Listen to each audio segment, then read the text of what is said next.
জুলাই গণঅভ্যুত্থানে মানবতা বিরোধী অপরাধের মামলায় শেখ হাসিনা সহ ৩ জনের বিরুদ্ধে এনসিপি আহ্বায়ক নাহিদ ইসলামের দ্বিতীয় দিনের জেরা হবে আজ। এ বিষয়ে আরো জানাতে সরাসরি যুক্ত হচ্ছেন সহকর্মী সাবরিনা মজুমদার। সাবরিনা, কখন জেরা শুরু হতে পারে এবং ট্রাইব্যুনালের আজকের কার্যক্রম সম্পর্কে বিস্তারিত জানাবেন।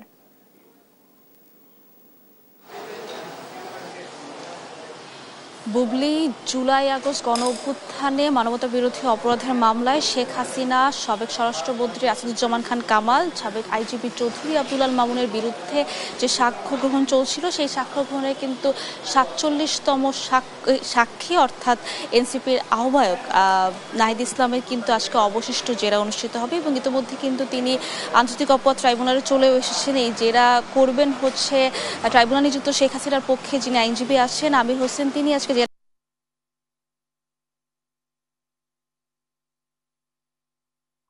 আমাদের সালে কোটার যে আন্দোলন সেই আন্দোলন থেকে আসলে আন্দোলন করলো এবং সেই আন্দোলনের মাধ্যমে আসলে কি কি ঘটনাগুলি ঘটেছিল সেগুলো আসলে তুলে ধরেছেন ট্রাইব্যুনালে এবং সেখানে তিনি বলেছেন যে এই আন্দোলন চলাকালীন সময় আসলে ১৬ জুলাই থেকে আসলে এই যে ৫ আগস্ট পর্যন্ত সেখানে সেই প্রেক্ষাপটটা তুলে ধরেছেন।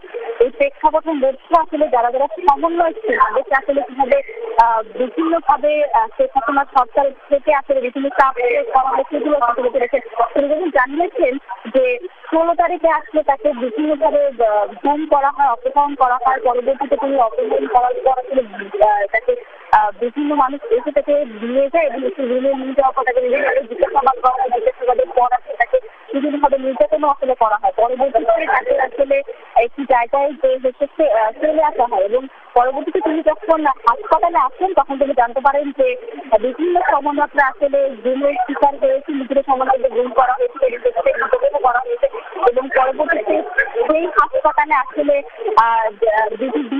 ডিবির আইন শৃঙ্খলা বাহিনীর সদস্যরা আসলে আসে।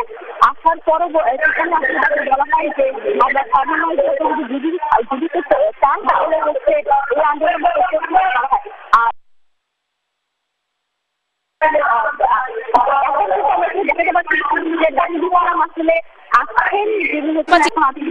ইসলাম আসলে আসছেন, যিনি হচ্ছেন এখন আন্তর্জাতিক অপরাধ ট্রাইব্যুনাল এজলাসের দিকে যাচ্ছেন। তিনি আজকে একটু পরে আসলে জেরা আসলে অনুষ্ঠিত